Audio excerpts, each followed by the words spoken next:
La Naranja Mecánica es una de las películas de culto más importantes del siglo pasado. Su combinación entre la fotografía y la música crean una obra de arte visual y auditiva que muy pocas películas logran conseguir. Sin embargo, a pesar de toda la popularidad que posee, muy pocas personas han leído el libro del que está basada. Por eso en este video haré un análisis de esta obra, pues es una de mis novelas favoritas y en mi opinión tiene varios puntos que merecen la pena comentar. Cualquiera que haya leído el libro no puede negar que la película es una adaptación bastante fiel de la novela. Sin embargo, la diferencia principal entre ambos fue la decisión de omitir la última parte del libro.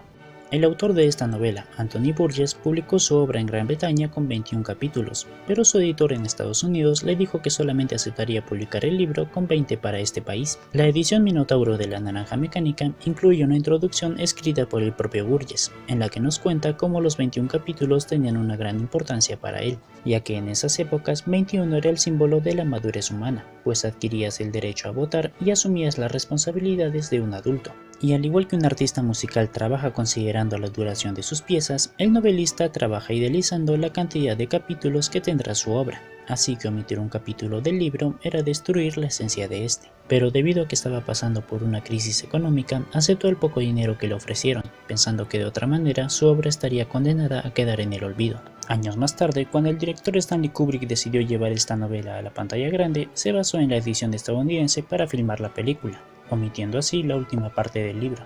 Esto generó el enfado de Burgess, quien aunque admitió haberle gustado la película, dijo que esta no representaba la idea que él quería transmitir con esta historia. Profundizaré sobre el último capítulo más adelante, ya que tiene un gran significado y es necesario repasar varios puntos antes de tocarlo. Así que empezaré comentando lo que a mi parecer resalta más en los libros que en la película, la jerga que en la obra se conoce como Nadsat, pues desde que uno empieza a leer el libro se da cuenta que este lenguaje es utilizado bastante en cada párrafo, lo cual puede llegar a dificultar la comprensión del texto para algunas personas. Es por ello que en la edición Minotauro incluyeron un glosario que ayuda al lector a comprender estas palabras, ya que las primeras ediciones no lo incluían, pero a pesar de eso no es difícil deducir lo que puede significar cada una de ellas. Esto lo puedo decir por experiencia propia, ya que la primera vez que leí esta obra no me di cuenta que tenía un glosario hasta que llegué a una tercera parte del libro. Además, algo curioso es que a medida que avances con la lectura irás aprendiendo esta jerga.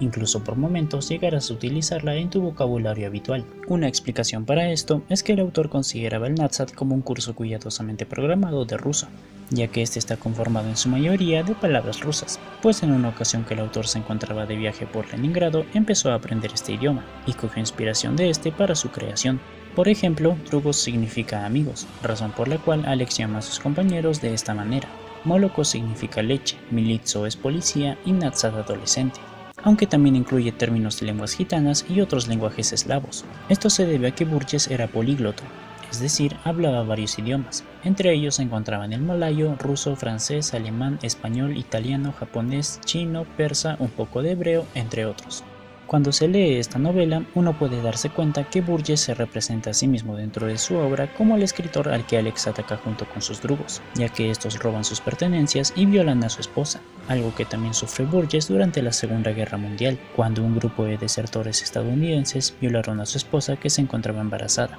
provocándole un aborto involuntario. Otra razón por la cual se puede ver reflejado al autor con este personaje es que dentro de la obra él también está escribiendo un libro titulado La Naranja Mecánica, el cual llama la atención de Alex, quien admite tener una gran admiración por los escritores, procediendo a leer la primera página del libro que dice lo siguiente: para oponerme al intento de imponer al hombre, criatura que crece y puede demostrar bondad, que es capaz de beber el néctar que brota de los labios barbados del Señor, para oponerme al intento de imponerle leyes y condiciones solo apropiadas para una creación mecánica, levanto la acerada pluma. Ese fragmento nos dice el mensaje que Burgess trata de dar con su obra, el oponerse a la idea de obligar a los seres humanos a adoptar conductas aprobadas por la sociedad, pues esto solo crearía a una persona mecánica sin la capacidad de actuar por voluntad propia, y por consiguiente, esta perdería su humanidad. Curiosamente, Orange en malayo significa personas, por lo que el título podría ser un juego de palabras que se traduciría como la persona mecánica, aunque el verdadero significado del título se explica más adelante. Alex no le da mucha importancia a la lectura, por lo que empieza a romper el libro página por página, aunque más tarde el título de la obra repercutiría en él. Un personaje de esta obra que me gusta mucho es el de El Sacerdote, ya que sus diálogos son bastante profundos y su esencia se pierde al pasarlo a la película. Cuando Alex le pregunta sobre el proyecto Ludovico, este le da un punto de vista religioso sobre lo que significaría someterse al experimento, diciendo que para él Dios amaría más a una persona que elige el mal por voluntad propia que a alguien que es bueno solo por imposición de los demás, aunque al ofrecerse como voluntario técnicamente sí estaría escogiendo el bien por voluntad propia, entrando así en un dilema sobre lo que sería correcto o no. Más adelante, cuando el protagonista es sometido al proyecto Ludovico y se exponen los resultados ante el público, se genera una gran discusión respecto a la moralidad de este experimento. En ella el sacerdote se queja por lo que le hicieron a Alex, pues este no ha cambiado por una elección propia y moral, sino a base de torturas que le obligan a ser bueno aunque no desee serlo. En contraparte, los encargados del experimento alegan que esta es la mejor de las opciones, pues la prisión solo logró enseñarle la hipocresía y nuevos vicios que no conocía,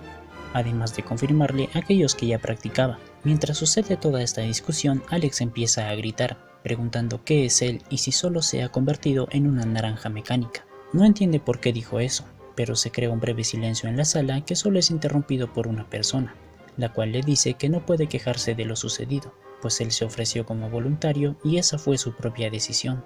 Todo este debate hace reflexionar al lector sobre las leyes y políticas que se nos han impuesto desde que nacimos, y si en realidad somos nosotros por decisión propia o si solo somos creaciones de aquello que nos rodea. Personalmente esa es una de mis partes favoritas del libro, y me hubiera gustado que se viera en la película, pues en esta, aunque sí muestran una pequeña discusión luego de someter a Alex al experimento, no muestran su impotencia por sentirse como un simple objeto, a pesar de que haya sido él mismo quien se ofreciera como voluntario. Posteriormente, cuando Alex es golpeado y termina en la casa del escritor que alguna vez torturó, este lo recibe en su hogar, recordando que vio su rostro en los diarios que hablaban sobre el proyecto Ludovico. Entonces comienza a hablar con el protagonista, reflexionando sobre el experimento y repudiando la tortura a la que ha sido sometido,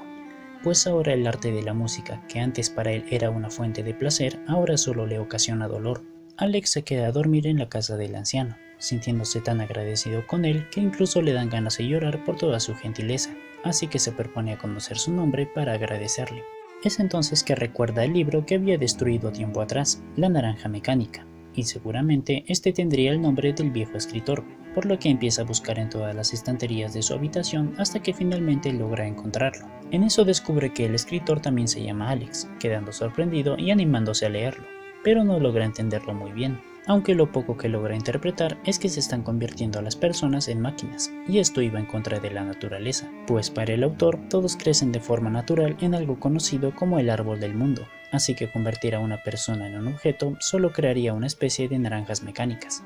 Su lectura es interrumpida por el escritor, quien lo llama para desayunar y explicarle que tiene que decirle al mundo aquello por lo que el gobierno le ha hecho pasar, porque las personas no entienden que esos experimentos destruyan la voluntad del hombre. Alex se queda dudoso de la propuesta, preguntándole por qué odia tanto a ese gobierno y qué espera conseguir de todo esto. Este le responde que no tiene ningún interés político, pero sí odia la idea de oprimir a las personas, pues hoy en día todos están dispuestos a vender su libertad por un poco de tranquilidad, lo que también se ve reflejado con la vida real, en la que muchas veces estamos dispuestos a sacrificar nuestra privacidad solo por obtener algún beneficio.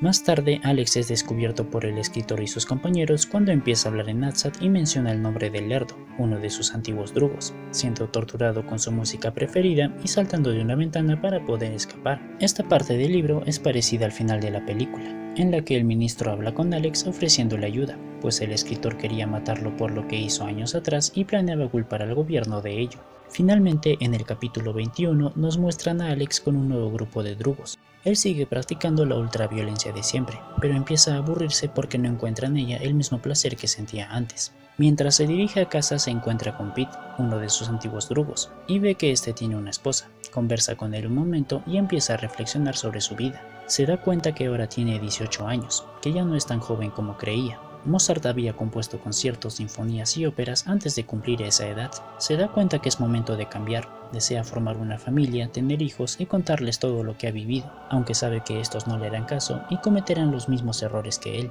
Alex no cambia por una imposición, no cambia porque existan leyes que lo obliguen a actuar conforme a lo que espera la sociedad, no cambia por la idea de que un Dios está al pendiente de él y de sus decisiones, cambia porque él quiere hacerlo, porque se da cuenta que es mejor emplear la energía humana en la creación que en la destrucción. Muchas personas que terminan el libro no disfrutan este final porque conservan la imagen del Alex destructivo que se ve en la película. y piensan que si él cambia está siendo derrotado por la sociedad, que se le impone aquello a lo que se ha opuesto toda su vida. Pero no es así, él sigue siendo el mismo. Él cometía los actos vandálicos porque quería hacerlo, porque lo hacían sentir vivo, y ahora que ha madurado, esto ya no le causa ninguna sensación, pero está dispuesto a buscar algo más que lo haga sentir así de nuevo. Esta es la razón por la que Burgess odiaba el final de la película, porque no muestran la evolución de su protagonista. Cuando una obra no consigue mostrar el cambio de sus personajes, abandona el campo de la novela y se transforma en una fábula o una alegoría en la que estos siempre actuarán de la misma manera sin alcanzar ningún objetivo.